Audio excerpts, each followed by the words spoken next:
Hi, I'm Walt Rosato, first-year doctoral candidate pursuing the PhD through Robert Morris University in Pittsburgh, Pennsylvania in Instructional Management and Leadership.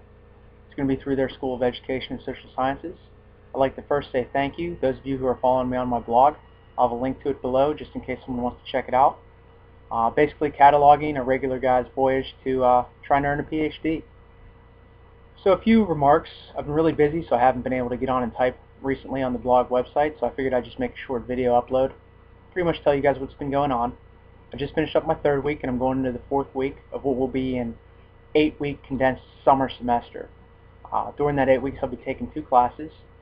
The first is Critical Readings and Educational Research, and the second is Applied Instructional Technology.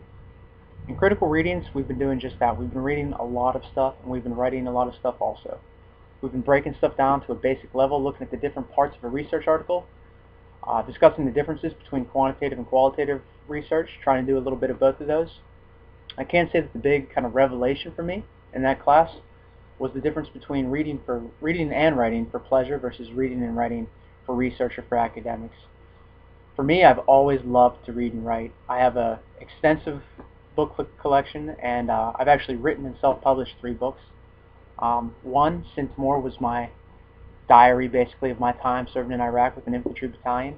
Another one, The Terran Ranger, was a sci-fi fiction fantasy type thing. And then the third was a response to active shooters for educators at the post-secondary level. All 3 of those were well received, and the shortest of them was over 200 pages in length. However, that's reading for pleasure. That's writing for pleasure. And now I'm reading and writing for research, which is looking extensively into what other people have done, building on it, and coming up with original thought. This is somewhat different than what I've done in my past academic studies. In the other course, which is Applied Instructional Technology, we've been doing some really cool stuff as well.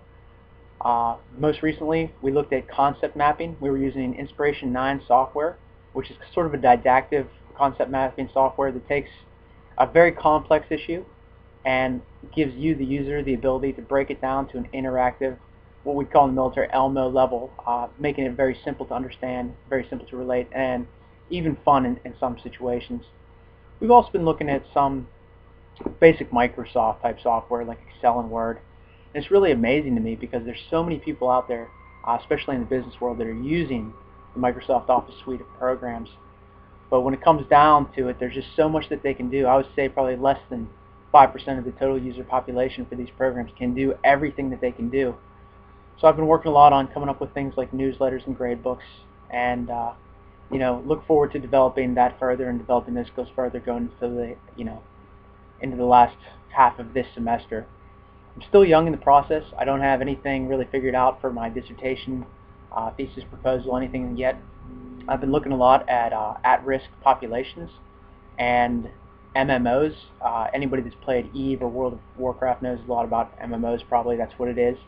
It's a game. I'd like to take that and try to splice it with education and then test the effectiveness versus, a traditional learning model.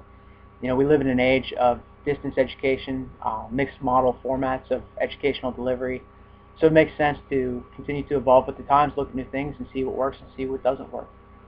I'm very proud to have chosen a Robert Morris. I have gotten to meet in the last couple of weeks with some people where I work at Carnegie Mellon University in a few different fields, and there's definitely some major differences between the PhD program that I'm in and the PhD program that they're in.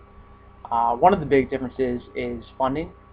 I asked recently one of those doctoral candidates about how they receive funding, and at CMU it's such a well-known place, and so it has its finger on the pulse of the tech world, so to speak, that they don't really have to worry about funding like someone at a university like Robert Morris might have to. Funding might be something that I get, and it's probably more likely than not going to be something that I don't, but I'm still going to be trying to go for it.